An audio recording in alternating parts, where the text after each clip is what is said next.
পাকিস্তান বধের পর বিশ্ব র্যাঙ্কিংয়ে উঠছে টাইগাররা। ক্যারিয়ার সেরা র্যাঙ্কিংয়ে শান্ত, নাহিদ, তাইজুলরা। টেপ টেনিস ক্রিকেটে নাহিদই এখন সেরা। ক্রিকেট ছেড়েও গুরু আলমগীর কবিরের জন্যই তার রাজকীয় ফেরা। কোলম্যানের হাতেই তবে উঠছে হামজাদের হাল। মন্ত্রণালয়ের ফান্ডের অপেক্ষাতেই কাটছে বাফুফের কাল।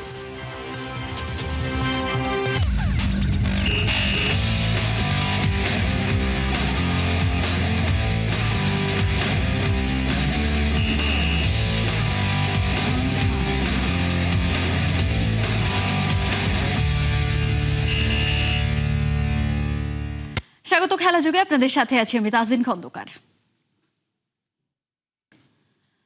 মিরপুরের 22 গজটা এখন বাঘের ডেরা, যেখানে পা দিলেই নীল হয়ে যায় প্রতিপক্ষের মেরুদণ্ড। পাকিস্তানের দর্প চূর্ণ করে এবার আইসিসি র্যাঙ্কিংয়ে আকাশে ডানা মেলেছে শান্ত, রানা, তাইজুলরা। বিশ্ব ক্রিকেটে বাংলাদেশের স্টেটমেন্ট অফ ডমিনেন্স এটা। ব্যাট হাতে রাজকীয় উত্থানে নাজমুল শান্ত এখন আনস্টপেবল। ওদিকে গতির তুফান ছুটিয়ে নাহিদ রানা আর স্পেন জাদুতে তাইজুল ইসলাম ক্যারিয়ারের সেরা পজিশনে। মোমিনুল মুশফিকের অভিজ্ঞ কাঁধে চড়ে টাইগাররা এখন সাফল্যের রোলার কোস্টারে। বিস্তারিত রিপোর্টে। ওরা হারার আগে হারে না, ওরা যে এখন শিকারে পটু বাঘ। ওদের ডেরায় এসে পাঙ্গা নেয়া কি এত সহজ? বাঘের খাঁচায় পা দিয়ে তুমি বেঁচে যাবে ভাবছো? বাঘের খাঁচায় পা দিয়ে তুমি বেঁচে যাবে ভাবছো? ও তো সম্ভব না। পাকিস্তানকে রীতিমতো নাকানি চুবানি খাইয়ে এবার বিশ্ব দরবারে গর্জন টাইগারদের। মিরপুরের 22 গজে যখন বাঘের গর্জন শোনা যায়, তখন বাঘা বাঘা প্রতিপক্ষ দিকবিদিক হারিয়ে ফেলে। পাকিস্তানের ব্যাটিং লাইন আপকে ওয়াশ আউট করে দিয়ে শান্ত, রানা, তাইজুলরা এখন আইসিসি র্যাঙ্কিং এর আকাশে ডানা মেলেছেন। এটা যে কেবল একটা জয় না, একটা স্টেটমেন্ট অফ ডমিনেন্স। কেউ লড়ছেন ফর্মের তুঙ্গে থেকে, কেউ বা গতির ঝড়ে ওড়াচ্ছেন স্টাম্প। সব মিলিয়ে বাংলাদেশ ক্রিকেট এখন এক রোলার কোস্টার রাইডে, যেখানে কেবল সামনের দিকে এগিয়ে যাওয়ার নেশা। পাকিস্তানের অহংকার চূর্ণ করে দিয়ে নাজমুল, নাহিদ, তাইজুলরা এখন পৌঁছে গেছেন তাদের ক্যারিয়ার বেস্ট মাইলস্টোনে। Captain leading from the front. নাজমুলের রাজকীয় উত্থান মিরপুর টেস্টের 2 ইনিংসে 101 ও 87। নাজমুল শান্ত যেন রীতিমতো ব্যাট হাতে শাসন করেছেন। জোড়া সেঞ্চুরি, 13 রানের জন্য মিস হলেও র্যাঙ্কিং এ তিনি এখন আনস্টপেবল। এক লাফে 16 ধাপ পেরিয়ে 23 নম্বরে উঠে এসেছেন তিনি। এটাই যে ক্যাপ্টেন শান্তর ক্যারিয়ারের আলটিমেট হাইট। বর্তমানে তিনি বাংলাদেশের ব্যাটিং আইকন। এরপর আসে যাক আগুনের গোলা নাহিদ রানার কথায়। স্পিড স্টার শোরগোল ফেলে দিয়েছিলেন দ্বিতীয় ইনিংসে 5 উইকেট নিয়ে। পাকিস্তানের লাইন আপটাকে একেবারে তাসের ঘরের মতো ঘুরিয়ে দিয়েছিলেন। এই তরুণ তুর্কি 5 ধাপ এগিয়ে এখন 64 নম্বরে। টপ 5 বোলারদের তালিকায় না থাকলেও তার গতি আর অ্যাগ্রেশন বুঝিয়ে দিচ্ছে সামনে যে এখনো অনেক বাকি। স্পেন জাদুকর তাইজুল ওল্ড ইজ গোল্ড অভিজ্ঞতাতেই যে তার আসল শক্তি, তা আবারও প্রমাণ করলেন তিনি। 3 ধাপ এগিয়ে বিশ্ব র্যাঙ্কিং এ এখন 13 নম্বরে। এটাই তার ক্যারিয়ারের সেরা পজিশন। বিপক্ষ ব্যাটারদের নিজের স্পিন জালে বন্দী করার পুরস্কার হাতে নাতেই পেলেন এই বাঁহাতি জাদুকর। এর পরের আলোচনাটা ভরসার কাঁধ মুশফিক মুমিনুলের। অভিজ্ঞতার চাকা এখনো সচল। মুমিনুল যেন ধীরে বহে মেঘনা স্টাইলে ফিরে এসেছেন ফর্মে। টানা 5 ইনিংসে 50 করে রেকর্ডে ভাগ বসিয়ে 12 ধাপ এগিয়ে উঠে এসেছেন 35 নম্বরে। আর মুশির কথা কি বা বলি, মিস্টার ডিপেন্ডেবল যথারীতি অবিচল। 2 ধাপ এগিয়ে এখন 26 নম্বরে তিনি। মিরপুরের পিচে পাকিস্তানকে হোয়াইট ওয়াশ করার যে স্বপ্ন বাংলাদেশ দেখছে, র্যাঙ্কিং এর এই সুখবর সেই আত্মবিশ্বাসের আগুনে যেন ঘি ঢালছে। বলাই যায় লাল সবুজের প্রতিনিধিরা এখন বিশ্ব ক্রিকেটের বিগ বয়দের চ্যালেঞ্জ ছুড়ে দিতে পুরোপুরি প্রস্তুত। তাজিন খন্দকার, 71। সেদিন ক্রিকেটে ছেড়ে দিতে চেয়েছিলেন নাহিদ রানা। গুরু আলমগীর কবির না ফেরালে সেদিন হারিয়েই যেতেন এই স্পিডস্টার। রানাকে ছোটবেলায় টেপ টেনিস ক্রিকেট থেকে তুলে আনা, এরপর গতি সুইং এর সঙ্গে রিভার্স সুইং এর তালিম। নাহিদ রানার এত দূর আসার পেছনের নায়ক আলমগীর। তার বিশ্বাস নাহিদ রানা একদিন হবেন বিশ্বসেরা। নাহিয়ান বিন জাসিমের রিপোর্ট। এই নাহিদ রানাকে দেখে ওয়াসিম, ওয়াকার, এমনকি শোয়েব আখতারের স্মৃতিও জেগে ওঠে। কথাটা আমার না, পাকিস্তানেরই সাবেক ক্রিকেটার বাসিত আলীর। এই নাহিদ রানা কিন্তু ঠিক এরকম ছিলেন না। তাকে তুলে আনা কিংবা তার অজানা কিছু গল্পের কথা জানতে চাই। যিনি তাকে তুলে এনেছেন, আমার পাশে যিনি দাঁড়িয়েছেন, বাংলাদেশের এক্স ক্রিকেটার, 3টা টেস্ট খেলেছেন আলমগীর কবির। অনেকে তাকে হয়তো হুট করে এখন দেখে চিনতে পারবে না, বাট যারা ওই সময় খেলা দেখেছে নিঃসন্দেহে তার সম্পর্কে জানেন। ঠিক যখন আপনি নাহিদ রানাকে দেখেছিলেন আর এই নাহিদ রানা এজ এ ওস্তাদ, আপনার কেমন লাগে? না, অবশ্যই এখন ভালো লাগে। প্রথম যখন দেখছি আর এখন যা দেখি সেটা যে এক্সপিরিয়েন্সে তার অনেক ডেভেলপ করতেছে। ওর বয়স যখন 18 নিচে তখনই তাকে আমি দেখছি আমি কিলোমোর রাজশাহী ক্রিকেট একাডেমিতে। ঠিক ওখান থেকে টেপ টেনিস একটা টুর্নামেন্ট বা আমরা নিজেরাই খেলতাম, ওখান থেকে দেখা যে সে অনেক জোরে বল করে টেপ টেনিসে, হয়তো ক্রিকেট বলেও খুব একটা ভালো বলিং করবে এবং জোরে বল করতে পারবে। নিশ্চয়ই নাহিদ রানা কিছু জায়গায় স্ট্রাগল করেছেন, সেই অজানা গল্পগুলো হয়তো বা আমরা জানি না। এরকম কোনো গল্প কি আছে যে নাহিদ রানা প্রচণ্ড রকম স্ট্রাগল করছিলেন, আপনি তার পাশে দাঁড়িয়েছেন? না, স্ট্রাগল যদি বলি ফ্যামিলিগত স্ট্রাগল অবশ্যই ছিল। একটা সময় ছিল সে যে আন্ডার-19 যখন বাদ পড়ে ও কখনোই ভাবে না যে বাদ পড়বে, যেহেতু জোরে বল করতো। সেখানে আর ছিল যে স্যার আমি খেলাধুলা করবো না, আমি বাসায় চলে যাবো, বাসায় বলতে চাপানো চলে যাবো। আমি যে অসম্ভব, এমন কিছু হয় নাই, এটা তো আন্ডার-19, সমস্যা না। 19 না খেললে কী হবে, যত হার্ডওয়ার্ক করবি, যত মেন্টালি স্ট্রং হবে, আমার বিশ্বাস তুই ন্যাশনাল খেলবি। সেদিন যদি অফ হইত সেদিন হয়তো বা আজকে নাহিদ রানা পেতাম না। কখনো বকা দিয়েছে? থাকে না মেন্টররা তো অনেক সময় অনেক কিছু বিরক্ত হয়ে বকা দেয়। আছে, এরকম আছে। এটা প্রথম দিকে ছিল, একদম প্রথম দিকে ছিল। কোনো এক জায়গায় আমি আমার একাডেমিতে ওয়েট করছি ওর জন্য, প্রোগ্রাম নিয়ে, ও আসেই নাই। আমি কি আসে না কেন?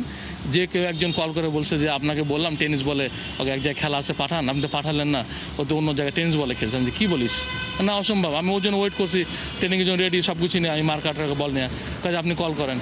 কল করছি, তুই কইও বলে যে অমুক একটা জায়গার নাম বলছে, অমুক জায়গায়। আমি বললাম যে ভিডিও পাঠাবো, তুই তো আরেক জায়গায় টেনিস বলে খেলতেছিস। তো যাক, তুই টেনিস বলে খেল, তোর জন্য 2-3 টাকায় ভালো লাগছে, তুই 2 টাকায় দেখ, তুই 300-400 কোটি টাকা দেখবি না কখনো, তুই ওই 3-4 টাকা নিয়ে পড়ে থাক, তুই আমার সামনে আসবি না, তোর আমার জীবন আর কথা না রাখ। ওই তখন একবার বকাঝকা করছে। ডিসিপ্লিন যে তখন থেকে শুরু হয়েছে, এখন পর্যন্ত সে ডিসিপ্লিনই আছে আলহামদুলিল্লাহ।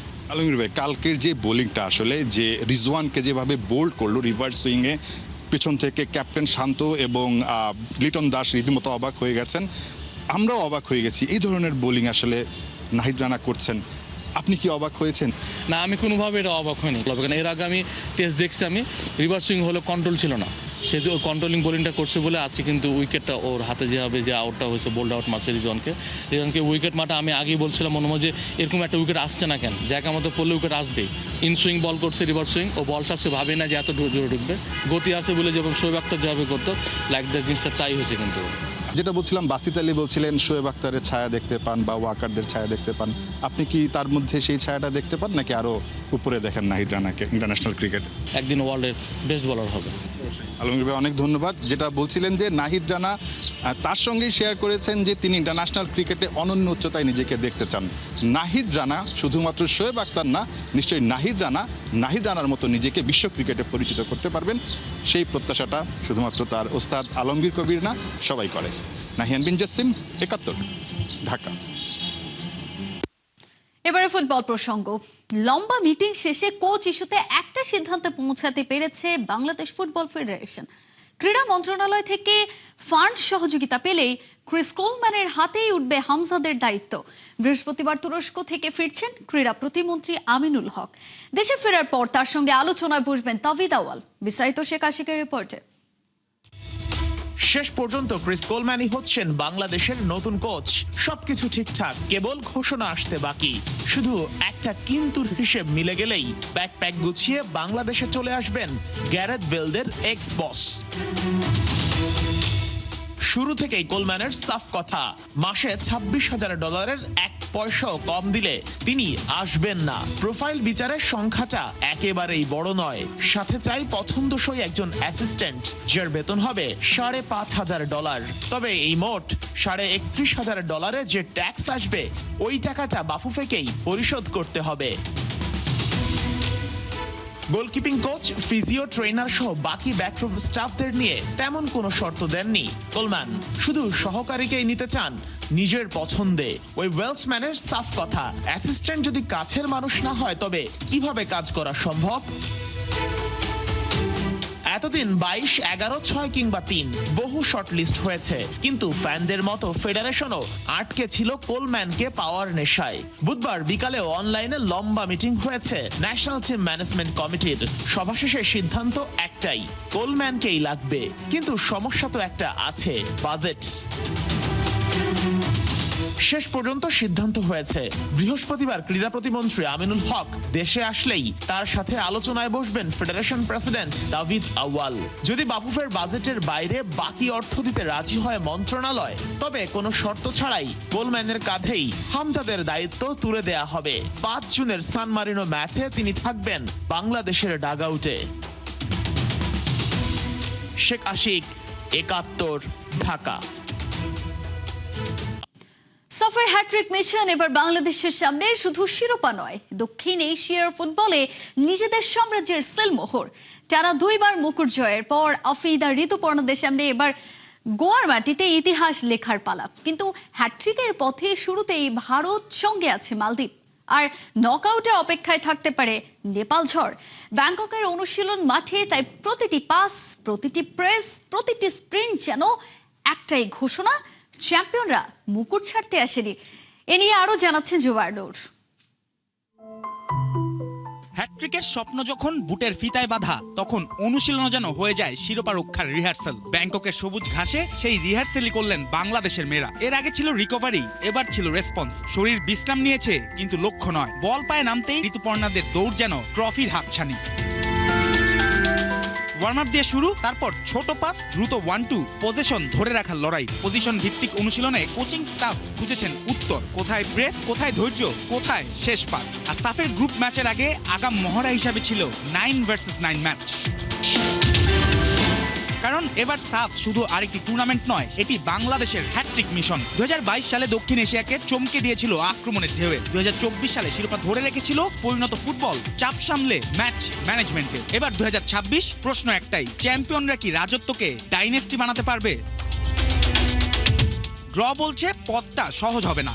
বি গ্রুপে বাংলাদেশ, ভারত ও মালদ্বীপ। মালদ্বীপের বিপক্ষে বাংলাদেশ ফেভারিট, কিন্তু ভারত ম্যাচ হবে আগুনের পরীক্ষা। ঘরের মাঠ, দর্শকদের গর্জন, র্যাঙ্কিং এর সুবিধা সবই ভারতের পাশে। তবে বাংলাদেশের পাশে আছে অভিজ্ঞতা, শিরোপা স্মৃতি আর বড় ম্যাচের আগে লাল সবুজের চেতনা। এই দলের মেরুদণ্ডও এখন অভিজ্ঞতায় শক্ত। ঋতুপর্ণা চাকমা উইংয়ে গতি নয়, আতঙ্কের আরেক নাম। মনিকা চাকমা মাঝমাঠের ছন্দ, মারিয়া মান্দা লড়াইয়ের ভাষা। আগের দলের আবেগ আর আক্রমণের সঙ্গে বর্তমান দল যোগ করেছে ফিটনেস, প্রেসিং আর ট্যাকটিক্যাল শৃঙ্খলা। তবু ট্রফির পথে 3টা লাল সিগন্যাল। ভারতের বিপক্ষে বল হারানোর পর রিকভারি রান, সেট পিসে মনোযোগ আর মালদ্বীপ ম্যাচে গোল ব্যবধান। 3 দলের গ্রুপে এক ভুল, এক কর্নার, এক মিসড চান্সও বদলে দিতে পারে সমীকরণ। ব্যাংকক থেকে গোয়া, দূরত্ব যতই হোক বাংলাদেশের বার্তাটা পরিষ্কার। সাফের মুকুট এখন লাল সবুজদের মাথায়, আর এবার লক্ষ্য সেই মুকুটের পাশে হ্যাট্রিকের তারকা বসানো। জুবায়ের নূর, 71। ফেডারেশন কাপের আগে বড়সড় এক বিপত্তি নিয়ে হাজির মোহামেডান স্পোর্টিং ক্লাব। প্রয়োজনে গাজীপুর বা মুন্সিগঞ্জে গিয়ে খেলবে, তবুও বসুন্ধরা কিংস অ্যারেনায় খেলবে না তারা। বাফুফেকে দেয়া এক চিঠিতে ফেডারেশন কাপের ফাইনালে নিরপেক্ষ ভেন্যুতে আয়োজনের দাবি জানিয়েছে মোহামেডান। কিংস অ্যারেনায় খেলতে না চাওয়ার পেছনে অতীতে ঘটে যাওয়া কিছু অনাকাঙ্ক্ষিত ঘটনার কথা উল্লেখ করেছে মোহামেডান। চিঠিতে বলা হয়েছে, বিগত বিপিএল এর একাধিক খেলায় বসুন্ধরার মাঠে মোহামেডান স্পোর্টিং ক্লাবের খেলোয়াড় ও সমর্থকদের প্রতি মারমুখী ও বিরূপ আচরণ পরিলক্ষিত হয়েছে, যা ইতিপূর্বে 2টি চিঠির মাধ্যমে বাফুফেকে অবহিত করেছে ক্লাব কর্তৃপক্ষ। সেই তিক্ত অভিজ্ঞতার কারণে নিরপেক্ষ ভেন্যুতে ফাইনাল ম্যাচ আয়োজনের দাবি জানিয়েছে মোহামেডান। তবে চিঠি নিয়ে এখন পর্যন্ত আনুষ্ঠানিক কোনো প্রতিক্রিয়া জানায়নি বাফুফে।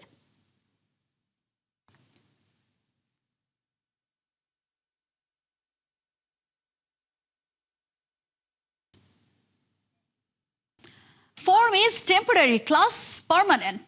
বিশ্বকাপের প্রসঙ্গে ব্রাজিলের সেরা, সেটা হোক শিরোপা জেতা কিংবা ম্যাচ জয়, সবখানেই সেলেসাওরা টপ ক্লাস। বিশ্বকাপের অল টাইম র্যাঙ্কিংয়েও এবার চমক দেখিয়েছে পেলে, রোনালদিনিওর রেখে যাওয়া দলটা। অন্যদিকে আর্জেন্টিনা নাই, ব্রাজিলের ধারে কাছেও। আবু নাইমের রিপোর্টে বিস্তারিত। নদী শুকিয়ে গেলেও তার একটা চিহ্ন রেখে যায়। ব্রাজিল 24 বছর আগে বিশ্বকাপ জিতলেও সেই লিগ্যাসিটা এখনো ধরে রেখেছে। অল টাইম র্যাঙ্কিংয়ে সেলেসাওরা এখন শীর্ষে। বিশ্বকাপ ইতিহাস ঐতিহ্যে ব্রাজিলের ধারে কাছেও কেউ নাই। তবে প্রশ্ন, আর্জেন্টিনা কোথায়? 114 ম্যাচ খেলে 76টা জয়, 19 হারের সাথে 19টাই ড্র, পয়েন্ট 247। ব্রাজিল বিশ্বকাপ জয়ে যেমন টপে, তেমনি ম্যাচ জয় পরাজয়ের হিসেবেও ওরাই সেরা। সেখানে গেল 12 বছরে 2 বার ফাইনাল খেলা আর্জেন্টিনা নাই ব্রাজিলের আশেপাশে। বিশ্বকাপ টপিকে ব্রাজিলের সমান হতে আর্জেন্টিনাকে পাড়ি দিতে হবে বহু পথ। 3 বার বিশ্বকাপ জেতা আর্জেন্টিনা ম্যাচ খেলেছে 88টি, জয় 47, হার 24, ড্র 17টি। হারের সংখ্যায় ব্রাজিল ড্রর সাথে ব্যালেন্স করে নিলেও আর্জেন্টিনা সেটা পারেনি। ওদের হার ছাপিয়ে গেছে ড্রকেও, আর এতেই অল টাইম র্যাঙ্কিংয়ে পয়েন্ট তোলায় পিছিয়ে পড়েছে ডিফেন্ডিং চ্যাম্পিয়নরা। মূলত বিশ্বকাপের অল টাইম র্যাঙ্কিংয়ের হিসেবটাই হয় ম্যাচ জয়, হার, গোল ব্যবধান আর ড্রর হিসেবে। সেখানে ব্রাজিলকে টেক্কা দিতে পারেনি কোনো দল। 2 যুগ ধরে হেক্সা মিশনে নামা ব্রাজিল বারবার হতাশ করেছে সমর্থকদের, কিন্তু এবার ওরা নেমেছে আটঘাট বেঁধে। যে করেই হোক 5-এর ফাড়াটা কাটতে হবে, আর সে লক্ষ্যে আঞ্চলত্তি ভেবে চিনতে পা বাড়াচ্ছেন। কিন্তু স্পেন, ফ্রান্স, আর্জেন্টিনার মতো হেভিওয়েট দলগুলোকে রেসে হারিয়ে শিরোপা জেতার লড়াইয়ে কতটুকু আগাতে পারবে, সেই প্রশ্ন তো থেকেই যায়। ইনজুরির কারণে দলে নেই একাধিক তারকা, ব্যাকফুটেড হওয়ার জন্য তো এতটুকুই যথেষ্ট। কিন্তু দলটা যখন ব্রাজিল, তখন বিশ্বাসটা আপনি রাখতেই পারেন, হতাশ আপনাকে করবে না। এবারের দল নিয়ে শিরোপা জেতার পেছনে সবচেয়ে বড় মোটিভেশন হতে পারে একটা ইয়ং প্লেয়ার আর কোচিং মান। আঞ্চলতির অভিজ্ঞতা এবার এই দলটাকে শিরোপার রেসে দিতে পারে অ্যাডভান্টেজ। নানান সমীকরণ ব্রাজিলকে আপার হ্যান্ডে রাখতে পারে, তবে খেলতে হবে মাঠে, আর সেখানেই প্রমাণ করতে হবে I am the champion. Abu Naim, 71। এই ছিল এখনকার খেলা যুগে। সরাসরি সংবাদ ও অনুষ্ঠান দেখতে চোখ রাখুন 71-এর ফেসবুক পেজে এবং সাবস্ক্রাইব করুন 71-এর ইউটিউব চ্যানেল। 71-এর সাথেই থাকুন।